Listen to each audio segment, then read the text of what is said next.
मेरे भाइयों एवं बहनों, विवाहोन्माद प्रतिरोध आंदोलन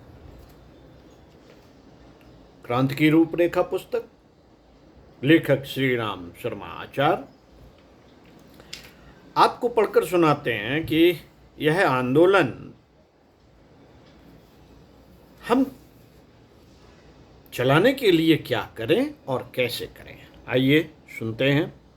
नंबर 1, आंदोलन में छात्र छात्राओं को शामिल करें। आंदोलन को विचारशील छात्रों और छात्राओं में, युवक युवतियों में भी फैलाया जाना चाहिए। उनके कानों तक विवेक, न्याय और औचित्य की यह मांग पहुंचाई जानी चाहिए और उनकी सहृदयता, सज्जनता एवं विवेकशीलता को जगाया जाना चाहिए। यदि उन्हें वस्तुस्थिति समझाई जा सके तो उनका नया रक्त और नया विवेक बूढ़ों की रूढ़वादिता और मूढ़ता की तुलना में अधिक प्रगतिशील सिद्ध हो सकता है।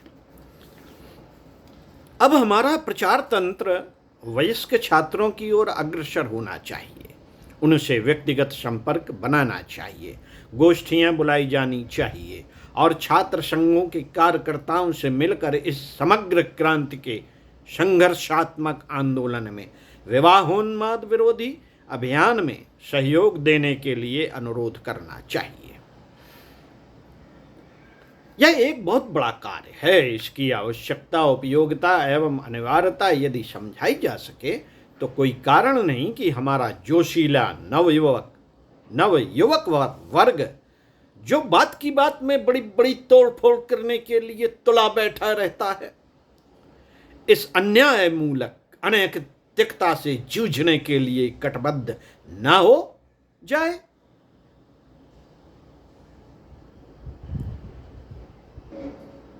कमी केवल इतनी ही है।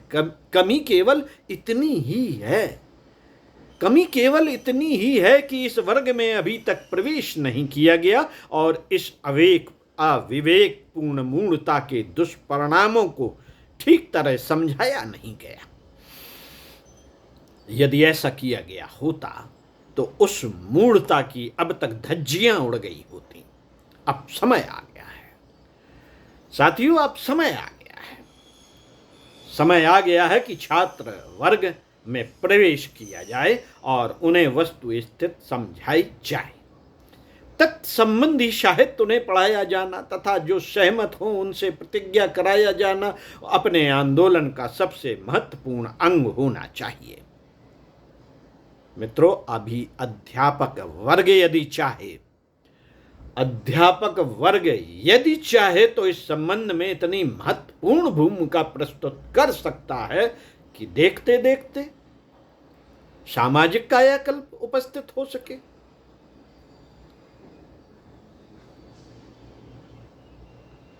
प्रयत्न यह होना चाहिए कि हर विद्यालय में यह विचारधारा तेजी से फैले और हर अविवाहित नव युवक उससे प्रभावित होकर विवाहोन्माद प्रतिरोध आंदोलन में सम्मिलित हो। अपना निज का विवाह आदर्श रीत से ही करने के लिए कटिबद्ध हो, फिर भले ही उसके लिए उसे घर वालों का कितना ही विरोध क्यों ना करना पड़े। हर घर में ऐसे प्रहलाद उत्पन्न किए जाने चाहिए जो साहसपूर्वक अपने अभिभावकों को भी सन्मार्ग पर चलाने का सत्याग्रह कर सकने का साहस प्रदर्शित कर सके। यह आंदोलन छात्राओं तक भी पहुंचना चाहिए। वे विवाहोन्माद से ग्रसित पागलों के साथ विवाह करने, उनके घर जाने की अपेक्षा अविवाहित रहना श्रेयस्कर माने तो यह उनकी आदर्शवादिता एवं गर्व गौरव भरी प्रतिज्ञा होगी। नंबर 2, प्रतिज्ञा आंदोलन। मित्रों, यह आंदोलन छात्रों तक ही सीमित नहीं रखा जाना चाहिए, वरन हर नर नारी तक उसकी पुकार पहुंचाई जानी चाहिए। इसके लिए घर घर अलख जगाया जाना चाहिए।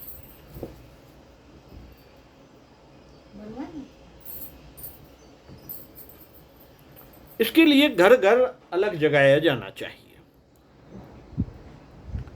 एक क्रांतिकारी आंदोलन दहेज विरोधी अभियान के रूप में इसी संगठित प्रयास के साथ आरंभ किया गया है। सर्वविदित है कि दहेज, जेवर और धूमधाम वाली शादियां अपने समाज की आर्थिक कमर तोड़कर रख दे रही हैं। जो कमाया जाता है शादियों के कुचक्र में बर्बाद होता रहता है। प्रत्यक्ष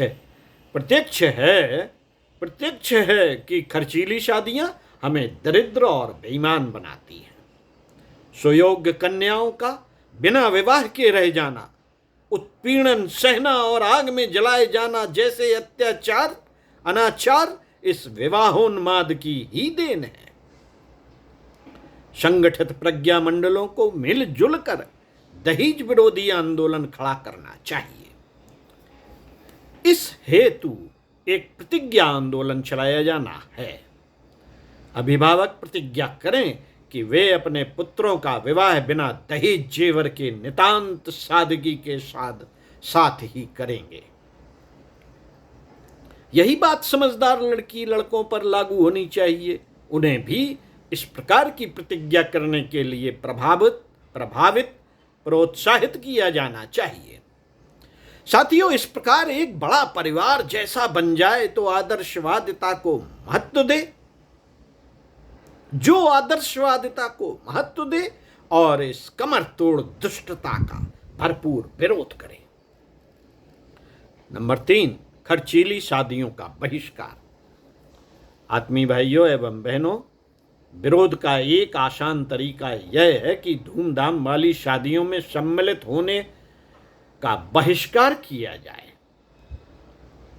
भले ही वे अपने कुटुंबियों संबंधियों के यहाँ ही क्यों ना हो रही हो, यह विरोध भी चर्चा का विषय बनेगा और आगे चलकर अनेकों को नए सिरे से सोचने के लिए विवश करेगा। नंबर 4, उपजातियों की कट्टरता कम हो। मित्रों, इस संदर्भ में एक बात और भी सोची जा सकती है कि उपजातियों की कट्टरता को कम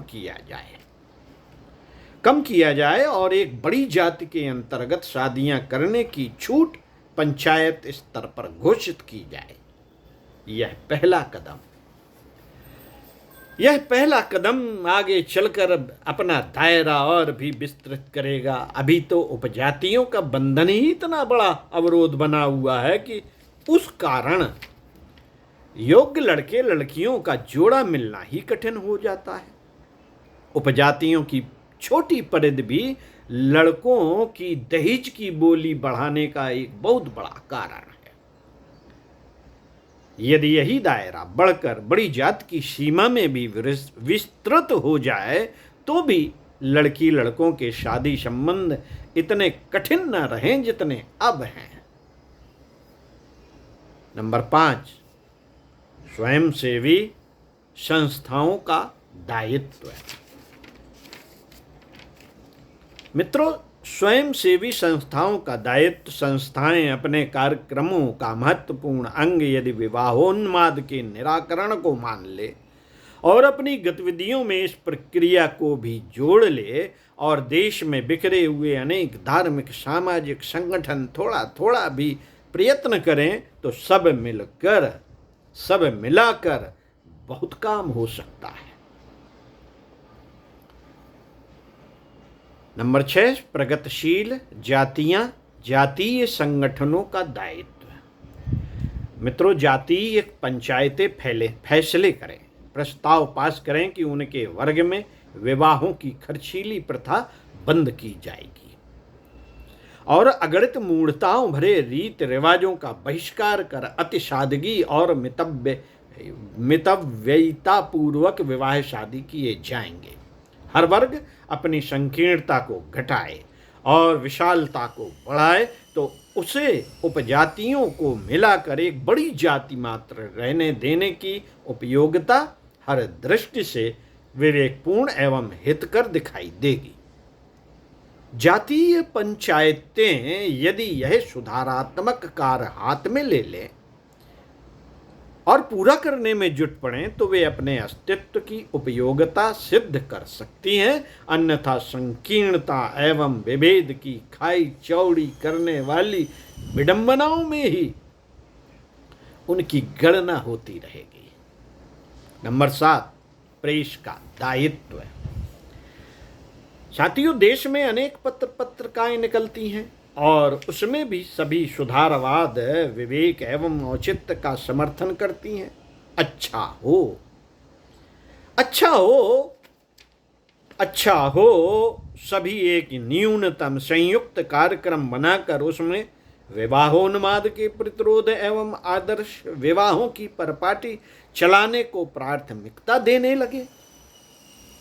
सभी पत्र इस संदर्भ में लोकमत जागृत करें और प्रचलित रूढ़िवादिता को हटाने के लिए एक व्यवस्थित आंदोलन खड़ा कर दें। मित्रों, मूढ़ता की हानियां और दूरदर्शिता की आवश्यकता को यदि कहानी, कविता, समाचार, लेख आदि माध्यमों से प्रस्तुत करना प्रारंभ कर दें तो इस दिशा में लोकमत जगाया जा सकता है और प्रचलित लोगों के मस्तिष्क पर विवाहोन्माद का चढ़ा हुआ नशा उतारा जा सकता है। लेखक, कवि एवं प्रकाशक ऐसे साहित्य का सृजन एवं प्रसारण कर सकते हैं जो विवाह व्यवसाय के रोमांचकारी दुष्परिणामों से परिचित कराएं और इस पद्धति के विरुद्ध घृणा एवं रोष उत्पन्न करें। वक्ता और गायक अपनी वाणी से समाज की इस भ्रष्ट प्रणाली पर तीखे प्रहार कर सकते हैं और जनमानस में यह तथ्य एवं तर्क प्रतिष्ठित कर सकते हैं कि बिना दहेज, बिना जेवर, बिना धूमधाम के अति सरल और सादा विवाह उत्सवों का प्रचलन ही अनीत की कमाई करने एवं दिन दिन दरिद्र बनते जाने की विभीषिका से छुड़ा सकता है। इसी क्रम में आगे बताएंगे विवाहोन्माद पर क्या करें, कैसे करें। ओम शांति।